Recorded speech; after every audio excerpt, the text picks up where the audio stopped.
실제로요, 천국 갔다 오신 분들의 간증을 들어보면요, 천국은 정말로 우리가 상상하지 못할 정도로 좋은 곳이라고 합니다.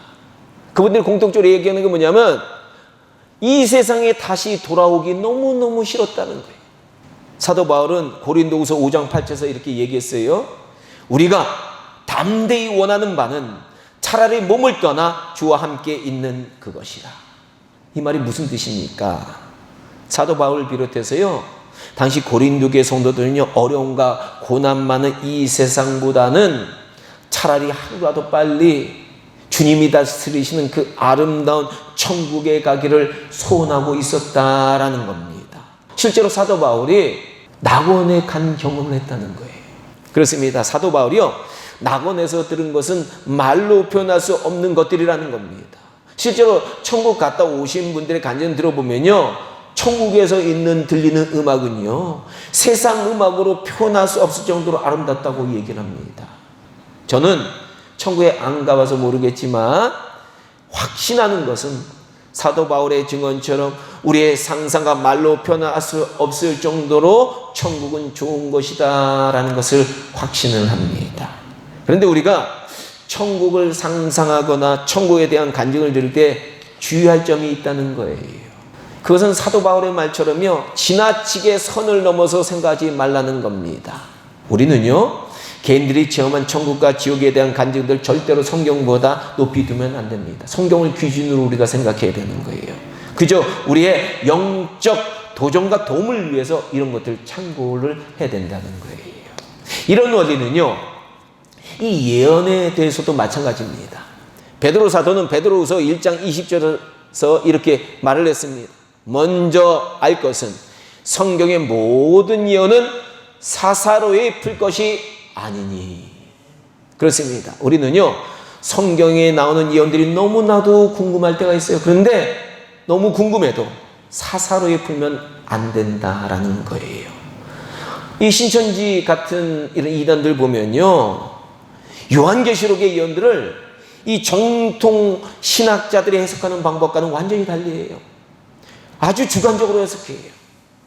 우리는 이렇게 사사로이 성경을 해석하는 것은 매우 위험한 사단의 유혹이다라는 것을 아셔야 된다는 겁니다. 우리 성도님들은 명심하셔야 돼요. 종말의 때가 가까이 오면 올수록 사람들을 현혹하는 이단들이 많이 나올 것이다 라는 것 유념하셔야 됩니다. 우리 예수님께서는요, 마태복음 24장 11절에서 종말의 때에 나타날 현상 중에 하나로 이렇게 예언하셨어요. 거짓 선지자가 많이 일어나 많은 사람들 미혹하겠으며, 또 마태복음 24장 23절과 24절에서 주님은 이렇게도 예언하셨어요. 그때, 즉 세상 끝에는 사람이 너에게 말하되 보라 그리스도가 여기 있다 혹은 저기 있다 하여도 믿지 말라. 거짓 그리스도와 거짓 선지자들이 일어나 큰 표적과 기사를 보여 할 수만 있으면 택하신 자들도 미혹하리라. 종말의 때가 되면요, 기적과 표적을 일으키면서 이단들이 득실을 한다는 거예요. 그렇습니다. 우리는 성경을 사사로이 해석하는 거짓 그리스도와 거짓 선지자들이 종말의 때 많이 일어날 것을 알아야 된다는 겁니다.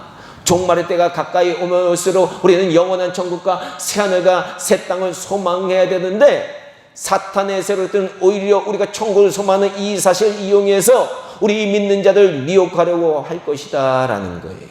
이 땅은 분명히 썩어진다는 거예요. 이 땅 분명히 멸망할 것이라는 겁니다. 이 땅은 점점 죄로 가득한 곳이 될 것이라는 겁니다. 대신에 우리 주님은요, 너희는 먼저 그의 나라와 그의 의를 구하라고 말씀하셨다는 거예요. 그렇다면 우리 주님이 말씀하신 그의 나라와 그의 의가 어떤 것입니까? 아주 쉽게 말해서 천국이라는 거예요. 영원히 우리가 살아가야 될 그 천국이라는 거예요. 이걸 먼저 우리가 추구하라는 거예요. 물론 하나님의 나라는요, 신학적으로 보면 하나님의 통치가 이루어지는 것, 하나님이 다스린 것, 하나님의 임재가 있는 그 모든 것을 말하기도 합니다. 그렇습니다. 이 세상을 살아가는 우리 크리스찬들은요, 죽어야만 하나님의 나라를 누리는 것이 아니라는 거예요. 우리 하나님께서는 예수님을 영접하고 성령을 받은 자들에게는 이 땅에서도 하나님의 나라를 부분적으로 맛보면서 살 수 있게 해주도록 특권을 주셨다라는 겁니다. 바로 하나님의 자녀들이 이루는 가정, 하나님의 자녀들이 가는 곳, 하나님의 자녀들이 이루는 교회 공동체에서 우리는 하나님의 나라를 이 땅에서도 부분적으로 맛볼 수 있다라는 거예요. 그래서 제가 늘 우리 성도님들께 성령 충만함 받으라고 강조하는 이유가 여기 있는 거예요. 우리는요, 성령 받지 못하면 하나님의 나라를 이 땅에서 절대로 맛보지 못합니다.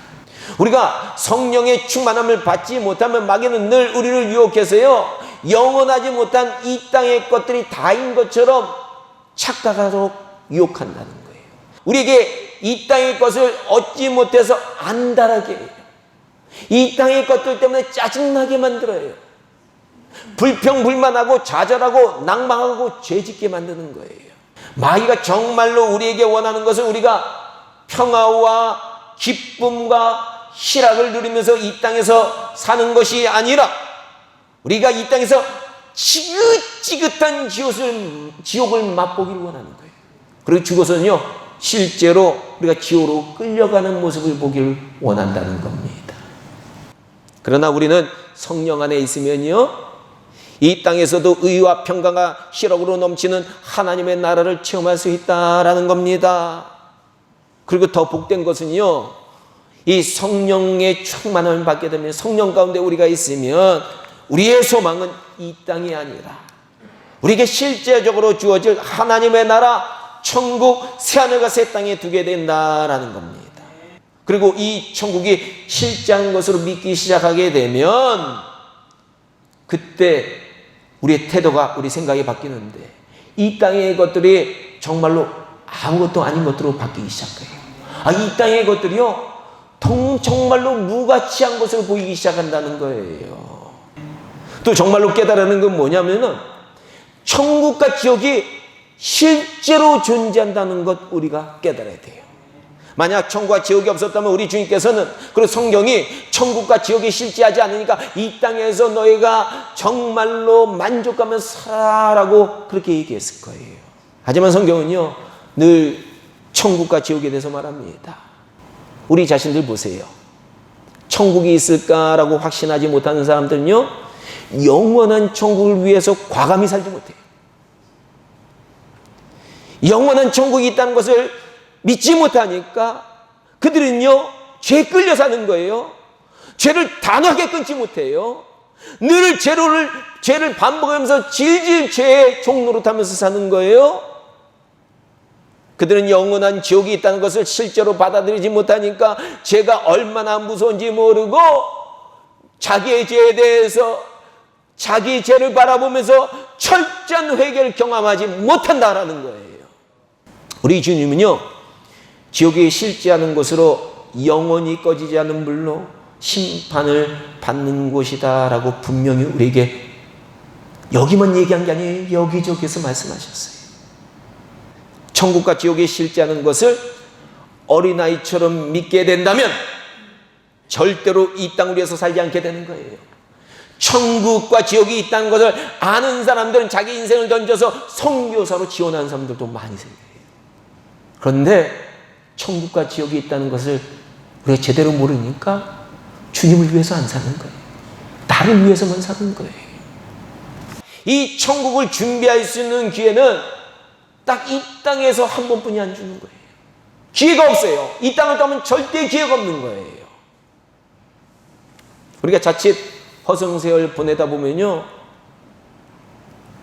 언제 죽을지 몰라요? 죽음의 순서가 없어요?